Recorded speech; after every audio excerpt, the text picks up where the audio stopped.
Eu nunca fui do tipo que acredita em coisas sobrenaturais, sabe?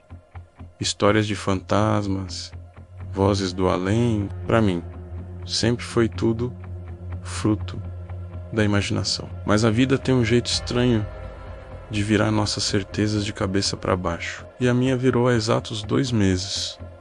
De um jeito que eu jamais poderia sequer imaginar. O que eu vou contar agora é a minha verdade. A experiência que me marcou para sempre. A minha irmã, a Clara, não era só minha irmã.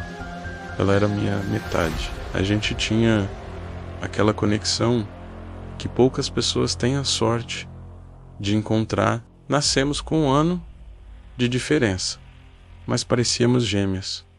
Fazíamos tudo juntas, desde as maiores aventuras, como nossa primeira viagem sozinhas, até as coisas mais bobas do dia a dia, como maratonar séries, comendo brigadeiro de panela. Ela era a pessoa para quem eu contava tudo, sem filtro, sem medo. Ela era meu porto seguro. A gente dividia roupas, segredos, sonhos e tínhamos um ritual sagrado. Todo sábado era nosso dia de beleza. A gente ia no salão, fazia o cabelo, as unhas, colocava o papo em dia. Era o nosso momento. Naquele sábado fatídico, o dia amanheceu cinzento, meio melancólico, e eu acordei me sentindo exatamente assim. Tinha menstruado e, junto com um desconforto, veio aquela cólica chata e uma vontade enorme de ficar deitada o dia inteiro. Quando a Clara entrou no meu quarto, já toda animada, com a bolsa no ombro, eu sabia o que ela ia dizer. E aí, preguiçosa: vamos, a gente tá atrasada. Eu me encolhi debaixo do cobertor e falei que não ia. Clara, não tô legal hoje. Muita cólica. Tô sem ânimo. Vai você. Hoje eu passo. Mas a Clara era teimosa. Ela não aceitava não fácil. Qual é? A gente sempre vai junta. Eu te ajudo, faço um chá. A gente passa na farmácia. Não me deixei sozinha. Ela sentou na beira da minha cama. E a insistência dela era quase palpável. Ela repetiu a mesma frase umas 4, 5 vezes. E a voz dela ecoa na minha mente até hoje. Vamos comigo, por favor. Tinha um tom diferente, quase uma súplica. Hoje, olhando para trás, me pergunto se era algum tipo de pressentimento, mas na hora eu só via minha irmã sendo insistente, como sempre. Por favor, por favorzinho. Mesmo com o coração apertado por dizer não a ela, eu me mantive firme. Hoje não dá, mano, de verdade. Vai lá, fica linda por nós duas. Ela fez um biquinho, mas acabou cedendo. Me deu um beijo na testa e disse: tá bom, sua chata, mas na volta eu quero pizza e filme. Combinado? Eu sorri. Combinado. E a vi sair pela porta. Foi a última vez que a vi sorrir. As horas foram passando. 1, 2, 3 horas. O tempo normal do salão já tinha estourado. A inquietação começou a tomar conta de mim. Uma angústia que eu não sabia de onde vinha. Peguei o celular e liguei para ela. 1, 2, 3 vezes. Só chamava e caía na caixa postal. Meu coração começou a acelerar. Tentei me acalmar, pensando que a bateria do celular dela poderia ter acabado. Ela era mestre em esquecer de carregar o telefone. Mas a sensação ruim não passava. A cólica que antes parecia insuportável agora era o menor dos meus problemas. Vesti a primeira roupa que vi pela frente. Peguei minhas chaves e decidi ir atrás dela. Eu precisava saber se estava tudo bem. O caminho até o salão não era longo. Uns 15 minutos a pé.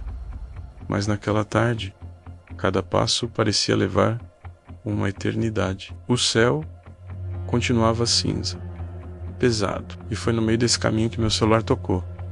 Era um número desconhecido. Por um segundo tive esperança de que fosse a Clara, ligando do telefone de alguém. Atendi com a voz trêmula. Alô? A voz do outro lado não era dela. Era uma voz calma, profissional, que me perguntou se eu era parente de Clara.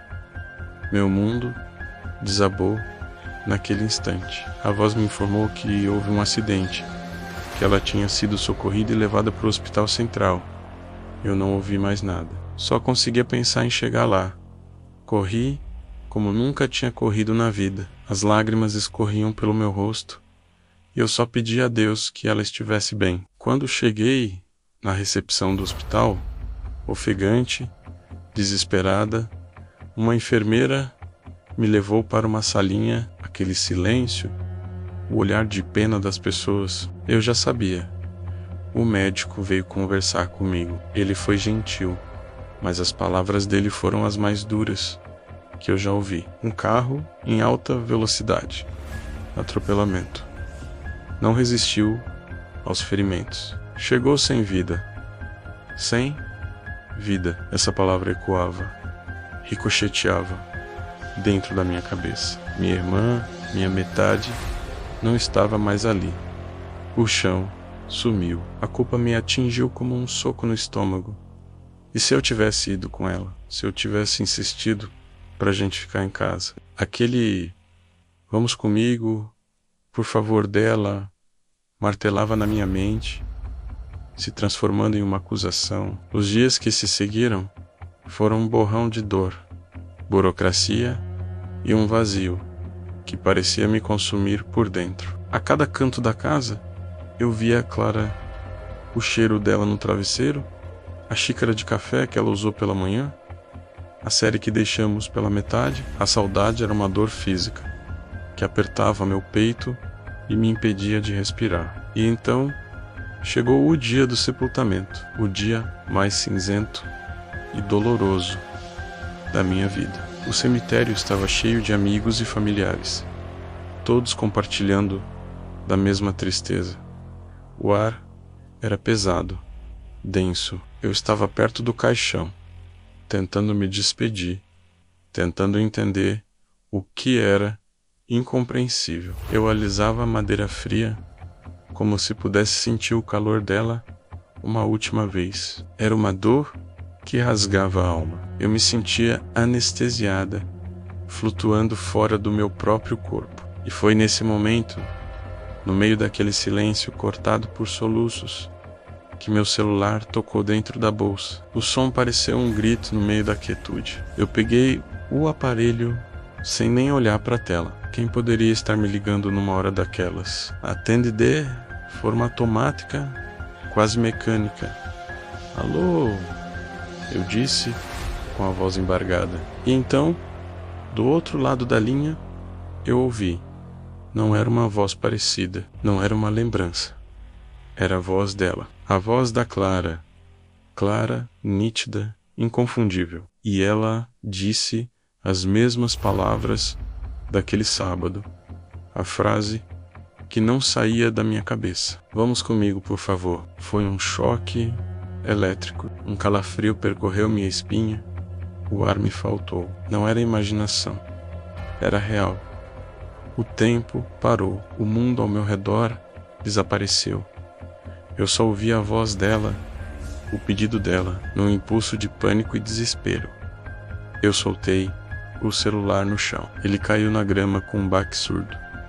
Meus olhos se fixaram no caixão fechado. E eu corri até ele e o abracei com toda a força que me restava, como se pudesse trazê-la de volta, como se pudesse protegê-la. E ali, abraçada à madeira fria, a última coisa que eu senti foi o mundo girando e tudo ficando escuro. Acordei em um quarto de hospital, a luz branca, o cheiro de antisséptico. Uma enfermeira estava ajustando o soro no meu braço.